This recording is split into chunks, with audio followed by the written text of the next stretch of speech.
Organizers say almost 300,000 people turned out on the National Mall today, coming together in solidarity with Israel after the horrific Hamas terror attacks last month. But President Biden's facing growing backlash over his commitment to Israel. Well, he didn't show up, neither did the First Lady. With many lawmakers, like far-left Congresswoman Pramila Jayapal, still insisting on a ceasefire with Gaza.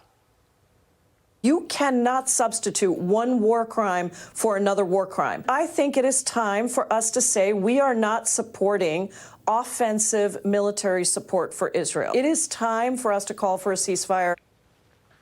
But maybe she'd be singing a different tune if she had actually bothered to watch the uncensored footage of the October 7th attack.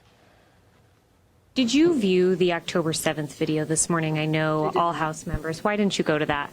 I was doing other stuff, but obviously I've been meeting with hostage families and continuing to do that. But you know who did see the video when he was in Israel? Michigan Congressman John James, and he joins us now. What do you make of her comments? Just say Hamas surrender, Congressman. Well, it's impossible to talk about ceasefire when you are talking with someone who's fighting for their survival. When I was in war, one of my commanders always taught me that when your enemy tells you something, you better believe them before it's too late. When the Iranians say death to America, death to Israel, we better believe it. When they say that we're the great Satan and Israel is a little Satan, what do we expect is going to happen? And so you have Congresswomen like Rashida Tlaib and Jayapal out there as Hamas apologists who are saying that they're not going to support an offensive war. Well, I'm pretty sure that Israel is defending itself. I'm pretty sure it was Hamas that broke the peace on October 7th. So we must absolutely do everything we can to support Israel's right to defend themselves and eradicate Hamas, and then work toward a lasting peace with the Palestinians, while also making sure that we hold anyone who's doing war crimes accountable. You know, Congressman, it would make sense to me that if you're going to side with Hamas and you're going to be anti-Israel, maybe you should watch the uncensored video that shows the raw horror of the attack against the Jewish people, against women and children. What actually happened in this, I think 45 minutes of footage? But she doesn't find time to actually go look at what the people who she supports did to the Jews? Well, she doesn't care. The people around here talking about caring, they don't care. They don't care about a little girl right now who's been captured in a Hamas tunnel. She doesn't care that this 8-year-old right now is going to be turning 9 on November 17th. At the end of this week. She doesn't care. There's not going to be balloons and birthday cake. She might have a gun to her head if she's alive. She doesn't care about the 240 hostages that are currently in Hamas custody right now. She just cares about raising money and doing everything she can to weaken the United States. And oh, by the way, we have a southern border that has been open and over 2 million unapprehended, and we have over 250 FBI watch list gotaways. How many more don't we see?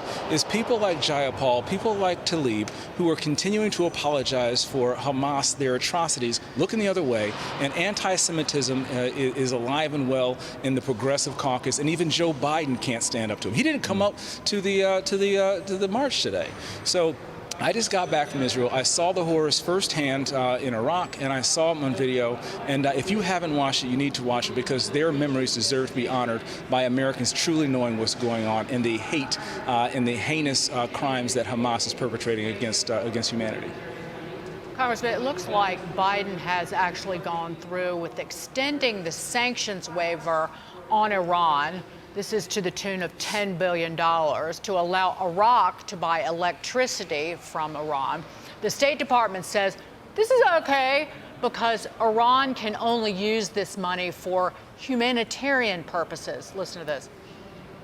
There are 20 waivers that have been issued for the payment from Iraq for Iranian electricity imports.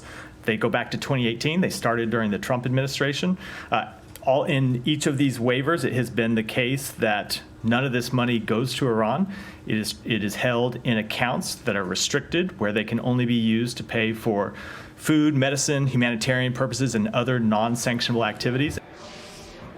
Congressman, they like to talk about, well, the Trump administration started it, but they changed it, and these transactions are in euros, I believe. And how do they have any control over what Iran does? This money is fungible. They don't know and they don't care. And I've said many times, the Biden administration is putting Americans at home and abroad more at risk. This money will absolutely go to their nuclear program. This money will absolutely go to destabilizing the Middle East with terror programs and making Americans at home more at risk with our open border, which, by the way, we have a northern border and apprehensions have gone up 500%. And I represent Michigan's 10th Congressional District, which is actually on the Canadian border. The fact of the matter is, don't take my word for it. The fact of the matter is we're making America weaker. And even back during the Obama-Biden administration, John Kerry, of all people, said that the money that we're allowing them to have is going to end in the hands of terrorists. Don't take my word for it. Take the word of the president of Iran. They're saying we're going to use that money however we see fit. Don't take my word for it. Take the word of John Kirby, who on October 11th said that they're doing these things to increase the availability of oil, Iranian oil, that they're making money on, that they're using to build drones to send to Ukraine, and they're also using to fund terror, like what we're seeing with Hamas. The Houthis have entered the chat, and now Hezbollah is posing a risk. They're going to kill Americans, they're going to kill Jews, and Biden in 2 administrations is allowing it to happen with their ignorance, their naivety, and their complete lack of understanding for how global politics works. We need to absolutely hold them accountable, which is why I supported and argued for no sanctioned money for Iran today, and I'm going to do everything we can to make sure we get Israel money. We sanction Iran to the tune of $30 to $60 billion, and we make sure the administration is held accountable for placing Americans at risk. No doubt. Congressman John James, thanks for joining us. We appreciate it. Thanks for having me.